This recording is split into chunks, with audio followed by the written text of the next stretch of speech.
आज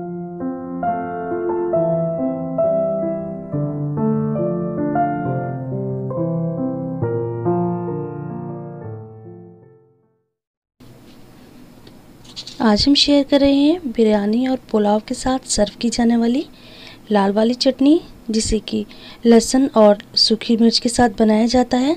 मैं इसमें एक इंग्रेडिएंट ऐसा डालूंगी कि जिससे इसका टेस्ट बहुत ही खट्टा और बिल्कुल डिफरेंट होगा।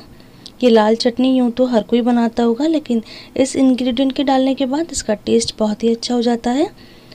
तो इसको बिरयानी के साथ ज़रूर बनाएं, इससे बिरयानी का मज़ा डबल हो जाता है। तो इस चटनी को बनाना शुरू करते हैं।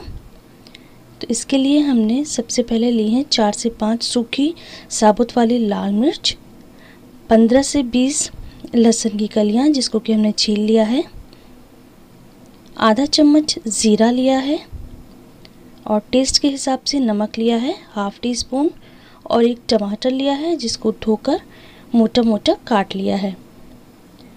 तो इन चीज़ों को हम एक ग्राइंडिंग जार में डालेंगे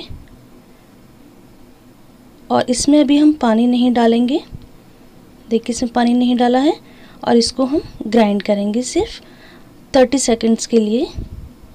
तो आधा मिनट चलाने के बाद ये कुछ इस तरह से है। अब इसमें हम वो इंग्रेडिएंट डालते हैं, वो है वाइट विनेगर यानी सफ़ेद सिरका। सफ़ेद सिरका डालने से इस चटनी का टेस्ट बहुत ही टेंगी हो जाता है, बहुत ही मज़े का हो जाता है। इस चटनी का लेवल ही हाई हो जाता है। तो इसे डालने के बाद हम आधा मिनट और चलाते हैं जार को। अब इसमें हम पानी डालेंगे 2 टेबल स्पून और इसको चलाते हैं। तो देखिए ये चटनी बनकर तैयार है। इसकी कंसिस्टेंसी कुछ इस तरह की रहेगी। बस ये बिल्कुल रेडी है। तो जब भी आप चटनी बनाएं तो उसमें 1 चम्मच सफ़ेद सिरका ज़रूर ऐड करें और उस चटनी का टेस्ट देखें कितना अच्छा हो जाता है। अब इसको सर्व करते हैं।